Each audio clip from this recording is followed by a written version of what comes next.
저는 벤처 회사를 하면서 돈을 벌어서 큰 식당을 하나 열었습니다. 10여 년 전에 이 사업은 한때 불경기를 맞아서 회사가 크게 흔들리게 됐습니다. 그래서 소위 말하는 직원 정리해고의 필요성이 있는 구조조정을 느끼게 되었는데요. 그만두게 하려니까 참 마음이 아파서 선뜻 말할 용기가 나지 않습니다.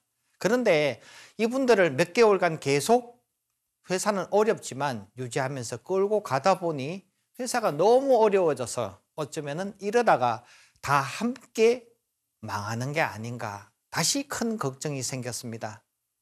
반갑습니다. 생활인문학을 연구하는 정근용입니다.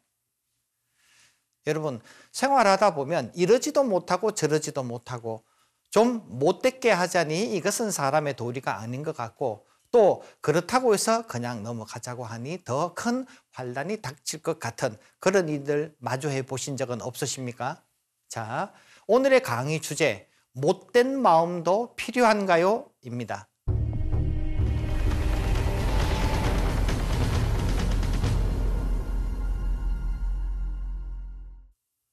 서기 208년, 즉 삼국지 시대 때 유비는 저 북쪽에 있는 조조와 더불어서 대치형국이었는데요. 조조가 쳐들어왔습니다. 그때 당시에 100만 대군이나 남하를 해서 유비의 군대는 형편없이 남쪽으로 피신하게 되어졌습니다. 그런데 백성들이 유비를 따라가겠다고 난리입니다. 주변에서는 만류했습니다. 그런데 유비는 말합니다. 내가 어떻게 백성들을 버리고 간단 말인가? 이렇게 얘기하고는 손권이 있는 남쪽으로 길을 떠나면서 계속 그 백성들과 함께 동행하기를 고집했습니다. 강가에 이르러서는 조조의 군대가 너무 많이 추격해와서 이제 큰 위기를 맞게 되어졌습니다. 손자병법에서는 애민가번, 백성을 너무 사랑하면 가히 번뇌를 만난다, 이렇게 말해서 백성을 너무 사랑하는 것을 잘못이라고 나무라고 있습니다. 그런 기준으로 본다면 유비는 잘못된 군주라고 표현 드릴 수 있습니다. 이 위기상을 겨우겨우 극복하고 결국 유비는 몇 명의 군사들과 함께 무사히 피신을 할 수 있었습니다. 하마터면은 유비는 조조의 군대에 잡혀서 죽을 뻔한 위기를 맞았다는 겁니다. 반대로 300년 전에 유명한 유방과 항우라는 사람이 있었는데요. 유비와 달리 유방이라는 사람은 항우와 일대 격전을 치렀는데요. 그는 고향 서주에 들러서 자기 자녀 2명을 태우고 항우의 군대 추격을 받게 되어졌습니다. 근데 마차에 사람이 많이 타서 그런지 속도가 너무 늦어져서 항우의 군대 추격을 받게 되어지자 그의 자녀 2명을 마차 밖으로 밀어내고 말았습니다. 겨우 포위망을 벗어난 후 마부가 어떻게 사람이 자기 자식을 밀쳐낼 수가 있습니까? 라고 항의를 하자 유방이 말했습니다. 어허, 이 사람아, 내가 살고 나서 자녀가 있는 것이지 우리가 다 같이 잡히면 무슨 소용이 있단 말인가? 내가 이렇게 피신을 해서 결국 훗날 항우를 격파한다면 자녀를 찾아올 수 있는 법 아닌가? 이렇게 말했습니다. 어찌 보면 그 말이 일리 있는 것 같은데요. 어찌 보면 너무나 몰인정한 것 같아서 그 말이 맞는지 아닌지 답을 찾기가 참 어려운 것 같습니다. 어쨌든 유방이라는 사람은 참 얼굴 두꺼운 사람이었는데요. 이렇게 난처한 상황에서 자식을 떨어뜨리고 회생한 유방의 일화가 있지만요. 또 그 다음 장면에서 보면 놀라운 사실을 만나게 되는데요. 유방의 승리를 크게 도왔던 한신이라는 대장군이 어느 날 토사구팽이라는 말을 남기고 죽게 되어집니다. 토사구팽이란 사냥개가 영리한 토끼를 만나서 생포한 후에 주인에게 갖다 줬더니, 즉 한신이 유방에게 적군 항우군을 물리치고 승리를 가져왔더니 그가 내게 상을 내리기는커녕 펄펄 끓는 물에 나를 팽 삶으려고 한다라는 뜻입니다. 유방은 승리한 후에 한신을 처단하게 된 것입니다. 우리가 어려울 때의 유방은 자식을 밀쳐내고 내가 승리하고 되찾겠다라는 말을 했지만은 뿐만 아니라 승리한 후에도 왕권을 강화하기 위해서 한신이라는 명장을 결국 죽이게 된 것입니다. 이런 사례는 역사에서 참 많이 만나볼 수 있는데요. 고사성어에 보면 면후 심흑이라는 말이 있는데요. 중국의 이존오라는 분이 만든 후흑이라는 책에서 나온 사자성어입니다. 얼굴면 두터후, 얼굴이 두껍고 마음이 검어야 한다는 내용입니다. 우리가 평소에 후안무치, 사람 후안, 얼굴이 두껍다라는 그 뜻과 똑같습니다. 그런데 이존호는 면후심흑한 자가 역사의 승리자가 되었고 큰 지도자로 숭배받는다고 유명한 말을 남겼습니다. 자, 그러면은 이 면후심흑의 이야기가 현실적으로 일리 있는 이야기인지 역사적 사례에서 찾아보도록 하겠습니다. 조조는 하북을 통일하기 위해서 라이벌이었던 원수를 만나서 결판을 내려고 했는데요. 성 안에서 원수는 나올 생각을 하지 않았습니다. 그래서 식량이 동나고 있었고요. 조조는 초조해지기 시작했습니다. 어쩌면 며칠을 좀 더 잘 버티면은 원술이 항복할 것도 같은데요. 어떻게 하면 좋을까 생각하다가 아이디어를 짜냈습니다. 배급관 왕후를 불러서 오늘부터 내 명령대로 하라. 대박을 지금보다 작은 것을 사용해서 식량을 배급하도록 하라. 그런데 며칠 후 이 배급 식량이 줄어든 것을 눈치챈 병사들이 조조에게 항의를 했습니다. 아니 그렇잖아도 평소에 배가 고픈데 이렇게 식량을 적게 주면 어떡하란 말입니까? 그래? 내가 자초지종을 한번 알아보마. 그리고 병사들에게 말했습니다. 배급관 왕후가 식량을 착복한 것이다. 대박을 너희들에게 속이게 된 것 같다. 그래서 왕후를 목을 베어 병사들의 항의를 달랬던 겁니다. 조조는 왕후를 제물 삼아서 병사들에게 대박을 속이게 만든 결과 며칠 더 잘 버텼고요. 예상대로 원술은 항복에 들어와서 조조는 승리하게 되어졌던 것입니다. 이 사례는 36개에서 말하는 이대도강, A 작은 것을 희생해서 큰 것을 얻는다라는 유명한 사자성어인데요. 면후심흑의 그 극치로서 조조는 얼굴 두꺼운 뿐만 아니라 마음도 검은 행동으로서 가끔 전쟁에 승리하기도 합니다. 자, 이번에는 제자 백가의 사상을 통해서 한번 살펴보도록 하겠습니다. 기원전 700년경에 중국에는 춘추 전국시대가 시작되었는데요. 역사가들은 유가, 공자, 그리고 도가의 노자, 묵가의 묵자, 그리고 법가의 한비자를 대표적 사상가로 꼽고 있습니다. 그들의 주장 핵심 키워드를 살펴보면 공자는 평소에 인애를 강조했고요. 노자는 도덕경에서 무위, 뭔가 사람이 인위적이지 않을 것을 강조했습니다. 묵자는 항상 사랑해야 된다. 공자의 사랑은 선택적 사랑이다. 나는 언제 어느 때나 모든 사람에게 똑같이 사랑해야 된다. 이것을 우리가 겸의 사상이라 부르고 있습니다. 한비자는 무슨 소리냐? 사람을 다스릴 때, 국가를 통치할 때는 법과 술로서 해야 한다. 그러므로 사랑 같은 이야기는 적합하지 않다. 이렇게 주장을 했습니다. 공자의 유가는요, 제가 보기에 이웃이나 친구들 관계에 가장 적합한 사상인 것 같습니다. 노자 도덕경은 중심 인물 속에서 사람 이름이 하나도 안 나옵니다.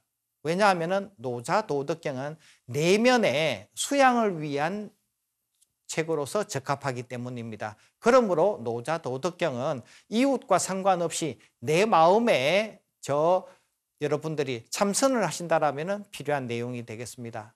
묵자는 모두를 사랑하자고 했기 때문에 내 가족, 내 친척은 언제 어느 때는 항상 사랑해야 되겠죠. 그래서 대상이 가까운 사람일 때 일리가 있을 것 같습니다.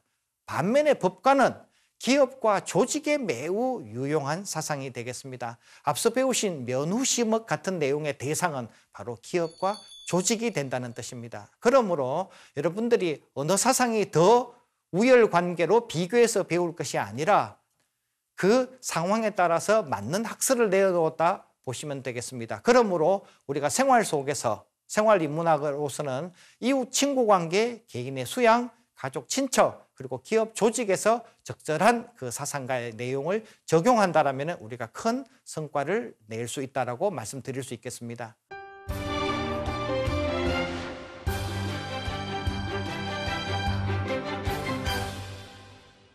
우리 인간의 본성을 잘 통찰한 한비자는 다음과 같이 말합니다. 인간은 호리지성을 갖고 태어났다. 호, 좋아할 호, 이익이. 인간은 누구나 이익을 좋아하는 성품을 타고났다는 거죠. 그러므로 인간관계는 이익관계가 먼저다.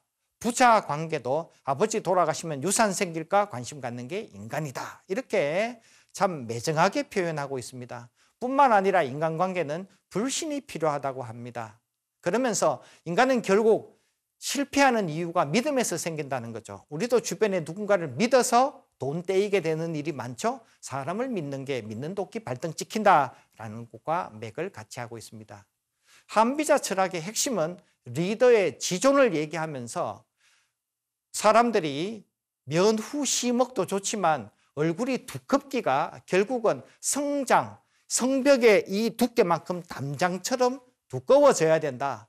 사람의 마음이 심헉, 검어야 하지만 이 검기가 흑여 메탄, 흑이 석탄처럼 굉장히 시큼해져야지 크게 성공할 수 있다고 말합니다. 그리고 후이무형, 이 담장처럼 두꺼워진 얼굴이 훗날은 이 두께가 어느 정도인지 알 수 없을 정도가 되면 성공한다는 거죠. 마음의 검기가 너무 검해지면은 이 색이 무슨 색인지 알 수 없는 흑이 무색이 된다는 겁니다. 남들에게 탄론할 정도로 얼굴이 두껍거나 혹은 어설프게 검은 마음을 갖고 있는 것은 실패할 수 있다는 이야기입니다. 우리가 보통 이 후여 성장이나 흑여 메탄의 경지에 가기가 어렵고요. 갈 필요도 없는 것 같습니다. 마음이 희고 얼굴이 두껍지 않다고 생각하시는 분들은 그것이 능사가 아니라 나도 다소 얼굴이 두꺼울 필요가 있겠구나. 내 마음도 다소 필요할 적에는 이 검은 마음을 가져도 무방하구나라는 것을 알 필요가 있다는 것입니다. 그래서 제가 역사적 인물들을 인의와 후억이라는 주제로 분류표를 만들어 보았습니다. 이 외형적으로는 얼굴이 되겠죠. 얼굴이 두꺼운 사람을 면후라 한다면 얼굴이 얇은 사람들은 면박, 얇을 박자로 표현할 수 있습니다. 자, 이번에 두 번째는 마음입니다. 마음이 검은 사람들은 심흑이라 불렀습니다. 그런데 마음이 흰 사람은 심백이라고 호칭할 수 있겠습니다. 자, 그래서 그래프를 만들어 보면요.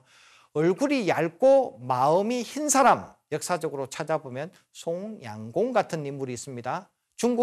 중화민국의 장개석 같은 인물이 있습니다. 이 사람들의 결과는 어떠했습니까? 왕의 지위에 있었지만 송양공은 어설픈 인을 베푸다가 결국 전사하고 말았다는 것을 여러분들이 알고 계실 겁니다. 중국의 장제선은 손문을 이어서 그가 중국의 근대사의 지도자가 되었지만 결국 250만 군대가 저 모택동에게 패배함으로써 그 지위를 잃고 말았습니다.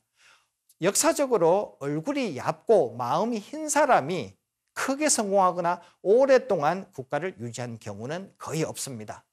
자, 두 번째로 면후 심백의 경우입니다. 얼굴이 두껍고 마음이 흰 사람은 누가 있을까? 바로 한나라 유방의 신하 한신을 꼽을 수 있습니다. 그리고 중국 공산당의 펑도화이, 우리가 팽덕회라고 부르는 사람을 익히 알고 있는데요.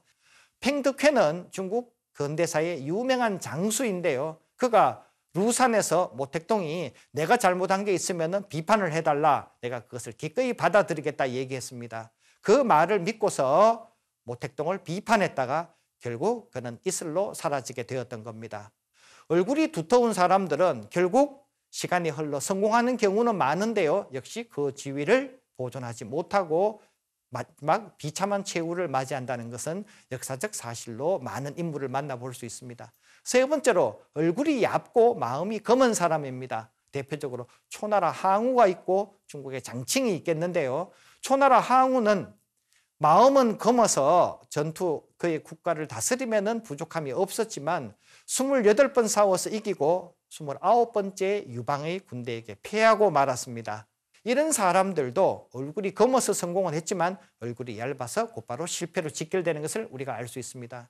중국의 장칭은 모택동의 아내였습니다. 모택동 사후에는 중국의 사인방으로 불리우면서 중국을 호령하였는데요. 이 여성은 마음은 매우 검은 여성이었습니다. 원래 중국 상해에서 배우로서 활동을 했는데요. 훗날 모택동의 아내가 되었습니다. 그가 성공은 했지만 모택동이 늘 그에게 지적을 합니다. 당신은 얼굴이 얇아서 큰 인물이 아니다라고. 그리고 결국 저 등소평에 의해서 그는 그 자리를 잃게 되어졌던 겁니다. 자, 마지막으로 면후 시먹을 한 사람입니다. 위나라의 조조가 대표적인데요. 앞서 보신 것처럼 그는 부하들의 그 면죄부를 줄 때도 있지만은 때로는 희생양을 삼으면서 그가 원했던 승리를 쟁취했던, 그래서 끝끝내 조조가 삼국지에서 가장 능력 있는 인물로 조명받는 것도 바로 그런 이유가 되겠습니다. 특히 근현대사에서 마오쩌둥은 참 마음도 검고 얼굴이 두터운 인물이었는데요. 그는 결국 중국 근대사의 첫 번째 중화인민공화국의 지도자가 되었고요. 오늘날에도 중국 많은 곳에서 추앙을 받는 중국인들의 가장 사랑받는 지도자가 되었던 겁니다. 자, 오늘은 여러분과 함께 정말 못된 마음을 갖는 것이 필요할까 살펴보았습니다. 이것을 꼭 우리가 나쁘다고 치부할 수 있을 것인가 다시 한번 생각해 보게 되어집니다. 여러분들이 혹시 마음이 너무 깨끗하신 분이거나 혹은 얼굴이 얇으신 분이 있다라면요, 면후와 시먹도 여러분 마음속에 무늬로서 가져야 된다는 것을 한번 생각해 보시기 바랍니다.